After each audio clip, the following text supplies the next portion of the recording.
So we're going on Reddit. It says Jiu-Jitsu World League. Just wanted to let anyone who doesn't already know, Jiu-Jitsu World League is by far the most organized local comp. The venues are big, the match times are accurate, and do not change. Bro, listen. This last tournament, Pans, 2 weeks ago, they changed the time the day of. So I'm like, getting ready, leaving the house. Okay, I'll get there an hour before. Alrighty, maybe a little bit. So I think my match time was 1:40, and then they changed it to like 1:19, and then they changed it to like 12:09, and I was like, oh Jesus Christ, bro, like what's going on? So that actually really screwed me up. First off, I thought I was gonna get disqualified, and then I didn't get a chance to warm up, and they're kind of rushing me, and then I wanted to warm up and rehydrate, get some carbs, bro. I had to warm up as I was going to the mat, so I'm like hopping. People looking at me like, what's wrong with this dude? So man, if they changed the match time, they made it earlier. They sped it up earlier. So that screwed me over. It says refs actually pay attention. Oh wow, and they record each of your matches for you. IBJJF does that, but then they put it on Flow Grappling, so you have to pay for that. But I guess Jiu-Jitsu World League, you get the matches right there. And they upload them to your profile for you. Cost just as much as a grappling industry or Naga event. Plus, they give you a free rash guard. And some of these tournaments, Jiu-Jitsu World League will give like a few entries for competitors. So I think they gave a couple at Max in New Jersey. They gave like 3 or 4 spots. IBJJF never gonna give you 3 or 4 free tournament registrations, are they? So if you kind of sick of IBJJF, look at Jiu-Jitsu World League. Yeah, a lot of people like it. So we're actually gonna take a look at their website. But yeah, I've never been. Actually, maybe I don't know if I've been, but I'm hearing good things, man. Yo, you know how Craig Jones disrupted ADCC? Jiu-Jitsu World League could disrupt IBJJF. All it takes is you get all those disgruntled athletes and they go over to the other tournament. I mean, I don't know if that would happen, but what is happening is the lower belts now, your white belts, your blue belts, your purple belts, they're doing Jiu-Jitsu World League.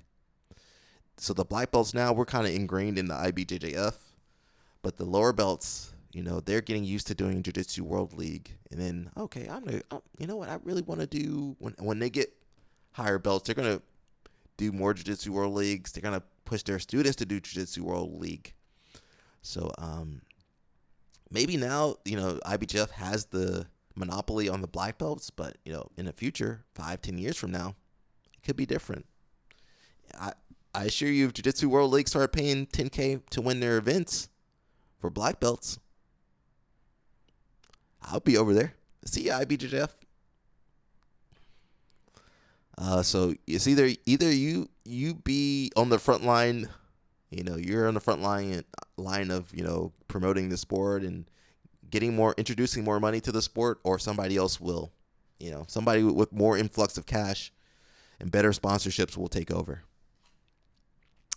So we've got the website, and the first thing I'm thinking about the website is they got the upcoming events right there for you. You can see, May 24th.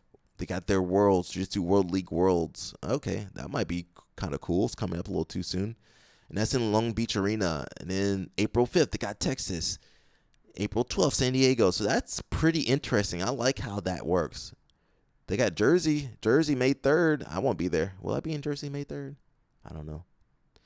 And I like this because really easy to utilize. They got their team standings. Fabian Rosa over here in Orlando. You see some of the other schools, Kissimmee, Gracie Baja, yeah, Alianza.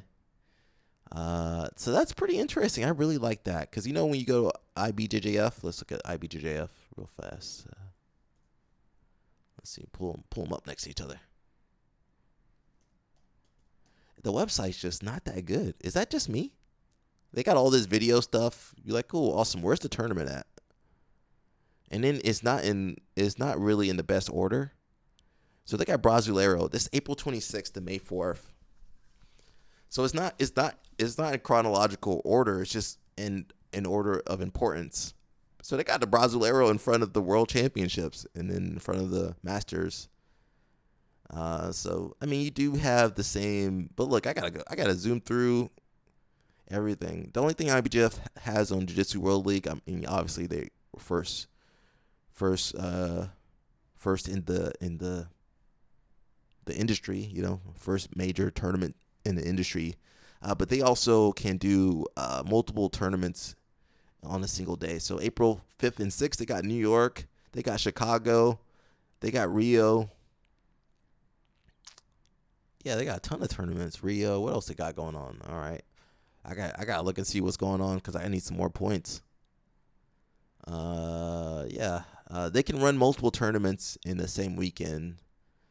And they got some other stuff too. I mean, but remember, we're paying $35 a year for this website, not including the membership fees that's the membership fees, like $35, and that's not to include the registration fees for these tournaments that we covered in the last video. It's pretty high. I'm not sure about the rules. What's some of the rules here? We're not going to go through the rules right now, but pretty easy to get to the rules. Let's see the weight. Oh, you can change your weight? Oh, okay. I don't know what the weight classes are. What are the weight classes? Let's look at New Jersey because that's kind of something. We'll look at Nogi because you guys love Nogi. So they show you get a free rash guard. IBJJF did give a free rash guard one time because they did it was a no-gi pants. So at the same time as pants, they did a no-gi pants, I believe 2007 or 8 or something. And they gave like a full rash guard and shorts. All that stuff is probably worn out by now. But let's see. If you do early registration, you could have gotten in for $59. And by the time, the last kind of fee would be $139 for the late registration. So that's not bad. IBJJF for comparable tournament, New York Spring. Let's see what's going on here. It would be $134 starting price, $162 like late pricing. That's just for one division. When I say one division, that could be your gi. Your gi or your no gi, and then it would also include a registration for absolute, but you had the place to do the absolute. And say you wanted to do gi and no gi, you're looking at almost $280. Wow, that's a lot of money. Doesn't seem like a lot, but say you compete 3 or 4 times a year, that starts adding up. And then you get a bad ref call. You get that bad ref call when you pull guard or something, or something crazy happens, and then you're like, dang it, bro. So that does suck. That does suck.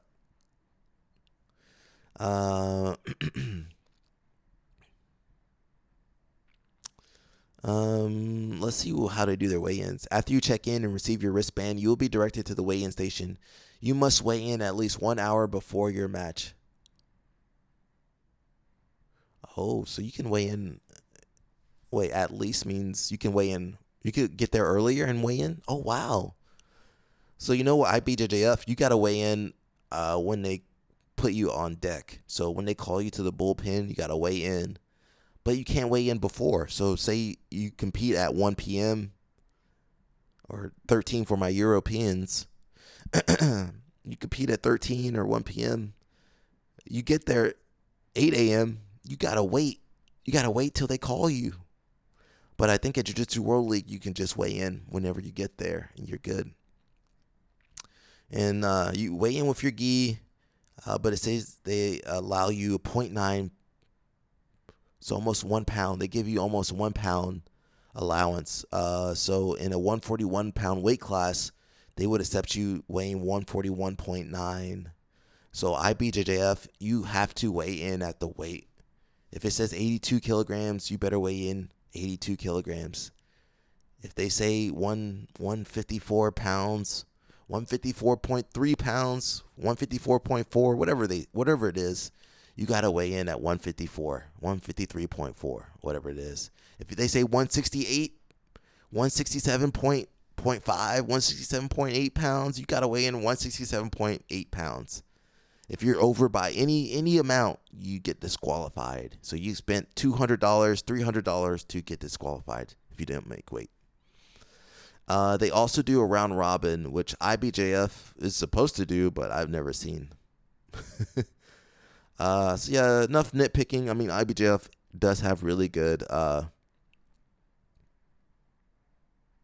It does have really good referees at the highest level, and they're up to date with the sport and the rules, and you're getting the best quality, but they don't always treat the clients. We're the clients. They don't always treat us really well. they be acting like they're doing us a favor, like we are knowing them, knowing full well we paid hundreds of dollars to compete and hundreds of dollars to fly out to the tournaments and to drive to the tournaments and to stay close to the venue. And man, for the amount of money we spend at these tournaments, they treat us pretty badly. Like, bro, I paid hundreds of dollars to be here, and you're over here. I'm getting upset, and you're over here getting upset at me. I paid hundreds of dollars to be here, and they're annoyed at you. Yeah, it was crazy.